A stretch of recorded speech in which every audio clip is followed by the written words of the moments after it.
Okay, mayong mudto na usab kanatong tanan Luzon, Visayas, Mindanao. Mayong mudto Philippines, may mudto world, mayong mudto universe. Ana na pud ta mga higala na nga atong tulumanon sa kahanginan. CONA Catechesis on Air. O ako lang gihapon kini inyong ubus nga lagad, Reverendo Padre Edwin Academia Acab. Abino adlaw na usab karon nga unsam tarong adlaw gala adlaw karon nga unsarong adlaw karon nga Miyerkules. Pizza 12 na kini mga higala sa bulan sa Agosto. Bulan karon mga higala nga duol na kayo ang September. Kung September na gani, unsa ganito? Bear month na o unsa gani kon bear month na? Dool na yung Pasko gisaulog na nato ang Christmas season, no? Panahon sa Kapaskuhan. Bueno mga higala, no? Kumusta naman mong tanan? Nang hinaot ko, yay. Nang hinaot ko mga higala nga na kamong tanan sa Kapiskay sa panlawas ni ining kamudtuon. Bueno mga higala, no? Ato di ay nga pangayoon karon ang pangapag-ampo sa atong patron karong adlaw nga mao si San Anisito, no? Si San Anisito mga higala, no? Mato karon ang atong pangayuan og gitawag nato sa in English og intercession, no? O pangama, no? Aron nga magwalampuson kining ato karon nga pagpahigayon ining ato nga catechesis. Ayan, no? Hala, no? May muto na ato pa daing timbayaon mga higala, no? O may muto ang atong talahorong obispo, Bishop Julito B. Cortez, ang atong mga kauban ng mga kaparian, Lukop, Kabisayan, ug Mindanao, ilabi na gayud ang mga miyembro sa kining Diocese of Dumaguete. Of course, ang ato ang akong timbayaon ug may muto mga higala ang atong talahorong obispo, no? O yung sa akong mga classmates, laga na ako kalimtan mga higala nga akong mga pinalanggang classmates. Si Father Dami Ramis diha sa lungsod sa San Juan, si Father kining Ubing Masyon diha sa may kining Dawin o inga manusam si Padre Tonton Arnaiz, no? Retired na in town ang akong classmate mga higala. Manghud ra man ako ning duha ka tuig pero mormagog na luya siya tungod ning iya panlawas pa. Pero sige na, mo na ginaingon nga moabot magyud tanan niya nagpanahon na wala man gyud magpabilin nga wala man gyud magpabilin natong kanang bata, no? Hangtod sa kahangturan, no? Do na ginapanahon na nga mo retire na gyud niya ta. Okay, no? Bino karong adlaw mga higala ang ato ari kata sa atong saint of the day.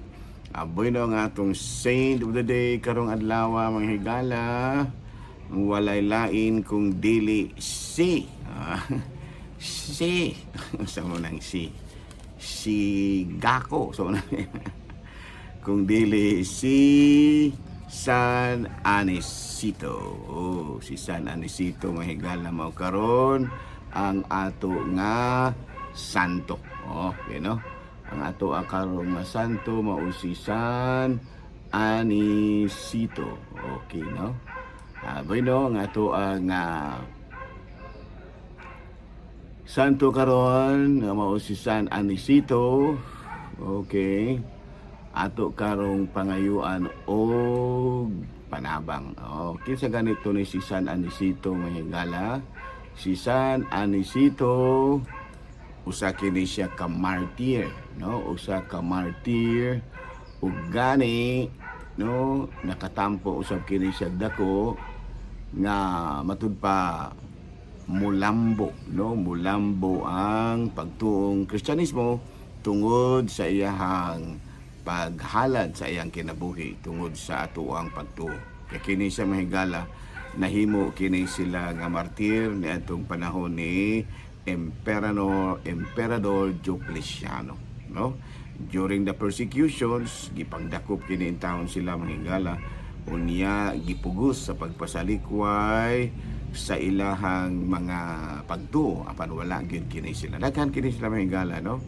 Kuan kini ang iyahang mga paryente si Plotinos ug daghan pa niya mga kaubanan. Unya, these martyrs are recorded as being blood relatives, all falling victims by the persecutions under Emperor Diocletiano. Ayan, no? So karong adlaw mga higala nga to ang pangayuan o panabang ang iyahang mga pag-ampo mao si San Diocletiano, San Anisito. Hala, no? So padayon ta mga higala sa ato nga mga buhat tulo ni ining kamuto. Bino arita magigala sa ato ang CBCP News, balitang simbahanon ining kamuntuhon. Bueno mahigala no nga ato karong Santo August 12. Hindi santo ang ato karon nga kining ang ato karon nga tapi kining CBCP News. Pope renews bishops, missionas, Vatican Dicastery Post. Kini mong si Bishop Missiona manghigala, no? Mao kini siya ang kining nagdumala, no, sa kining Vatican, kining Dicastery overseeing the Catholic Church missionary work in territories. Evangelization remains a priority. Ayan, no? So kini si kini si Bishop Missiona, usa kini siya ka sa Manisya mahigala, usa kini siya ka kining Pilipino, no, usa kini siya ka Pilipino.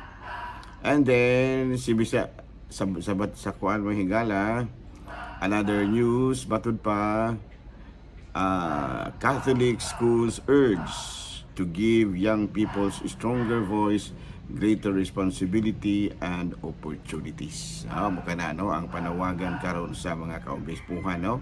Kini bitang mga Katoliko dato nga mga kabataan makahimo gyud, matagaan gyud og igo-igo usab nga katungod sa paglambo diha sa ilang pagtuo ug makapagawas gyud sa ila usab nga kining katungod. No? Dinila na sa kadakuto mga higala ha, tungod kay medyo apiki tarong gamay oras. So gihapon, balik kita gihapon og mga adlaw mga higala ha. Ato ang ato ugma, ang ato nga i-discuss ugma mga higala, the Catholics' relevance in the materia in the modern world. So in the meantime, dinila sa takuto mga higala ha, balik-balikan nato natong topic ugmang adlaw. Daghang salamat ug maayong mudto Pilipinas.